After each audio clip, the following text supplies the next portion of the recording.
Kamala Harris and her minions in the controlled regime media have pushed their gaslighting to transform her into America's mommy, and her signature awkward cackling into an expression of joy. And RFK Jr. has thrown his lot in with Donald Trump to help keep what he believes the degraded Democratic Party out of the White House. So we are then entering the final stretch going into November, and there is a lot of theater. There are those sweet but ignorant people that are passionate in the extreme, believing their party holds the key to America's future, that their vote will change an increasingly divided America in the direction of their preferred social outcomes. The partisan divide has never, at least in the past 150 years, been greater. Put simply, the majority of Americans can no longer work together as a nation. The current climate is one where people seek their party's dominance over the other, or put simply, power over people that they are now growing to despise.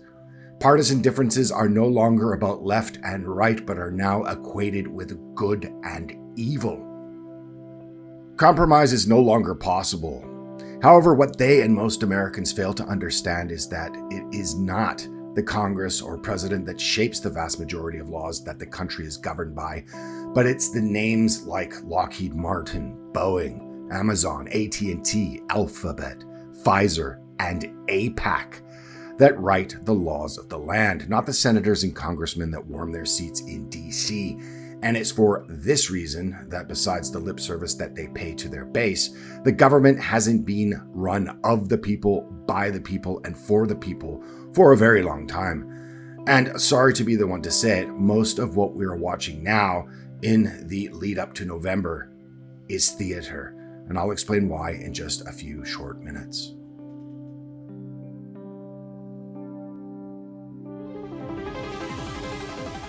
Hi everyone, just to let you know, I have some old favorites as well as new t-shirt designs on sale right now. Link to find them is in the description, and would like to thank you in advance, as it really does help the channel, as for years now, content like this has been put into an algorithmic black hole, as well as being demonetized. So thanks again, as well as I'm pretty sure you'll find something you will like. In poor countries, it's called a bribe. In the United States, it's called lobbying. And one of the most important things you have to understand is that for decades now, Congress hasn't written the legislation it passes.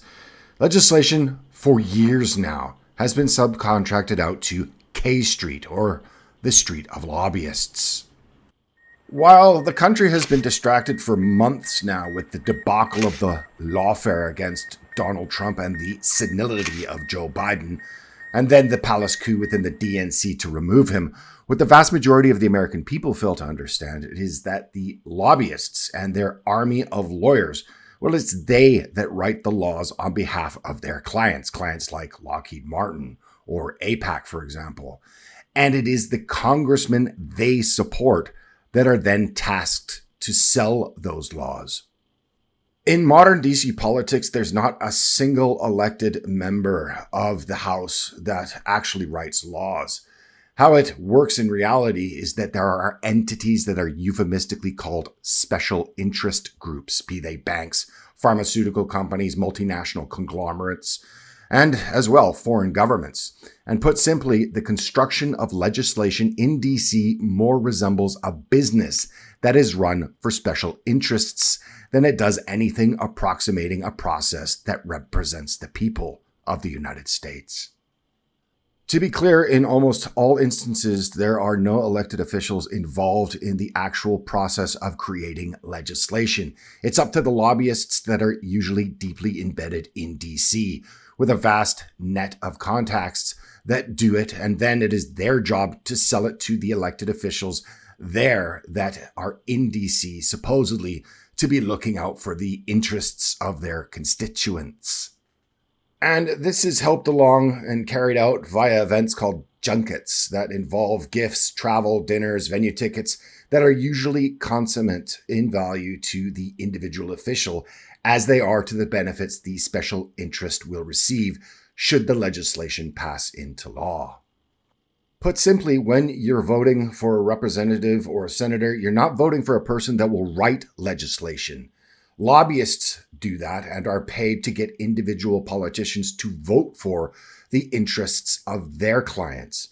When you vote for a representative or a senator, you're voting for a person who will approve or disapprove of legislation written for the most part by lobbyists that was created to forward the interests of their clients or special interest groups, as they're called. DC is no longer of the people, by the people, and for the people, but is in fact the legislative arm of big business and global finance, along with an assortment of foreign governments that use the lobbyists on K Street to effect change for their interests rather than that of the American people. And while yes, of course, the US president does have the power to nominate judges, guide some forms of domestic social policy, taxation, conduct, for example, foreign wars, and veto legislation, along with other powers, there is a reason why in the big picture, very little changes no matter which party is in charge or which party holds the White House at any given moment. Think on this. Think on the big picture. It really doesn't matter which party is in power. The American people, by and large, remain tax cattle. Large pharmaceuticals keep healthcare costs higher than in any other nation in the world. The military continues to eat up much of the budget, with defense contractors like Boeing, Northrop Grumman, Fairchild, etc., still at the proverbial trough. Mass immigration continues unabated despite a majority of Americans wanting it to be controlled. Lip service to social issues might change depending on the cycle, but the larger issues of empire, finance, multinational corporations, and the influence of foreign governments in the halls of DC, well, is business as usual. Yes, there are bumps like the establishment's shock at the election of Donald Trump in 2016, and you can see this in the never-ending attacks over the past 8 years from every organ of the swamp against him. But he is a road bump, not a wall. And if you lack this basic understanding of the true nature of political power and its usage, you can easily fall prey to the false right-left dichotomy as it pertains to politics in DC. Both parties are opposite sides of the same coin, and that being the Uni Party. Will Democrats ever achieve free healthcare, free university, gun confiscation? Will Republicans ever achieve a closed border, a return to American national values, a smaller government? No. Because it is part of the system of control to keep people concerned with social issues that will never resolve themselves than it is for them to let the electorate see what is really going on behind the curtain. Those suites start at $500,000. You think there's like a teacher group up in there? You think it's like the Cub Scouts of Columbia County, South Carolina, that's up in those boxes? Some of them are lobbies and good things. The media boxes, you think they're free? Why do you think I'm on the floor? News Nation is not a broke company. Nexstar is a massive organization. We are corporate media. We don't have one of those boxes because that's the game. You pay to play. Those boxes are filled with the same people that they say they're going to regulate. They are literally looking down on the faithful.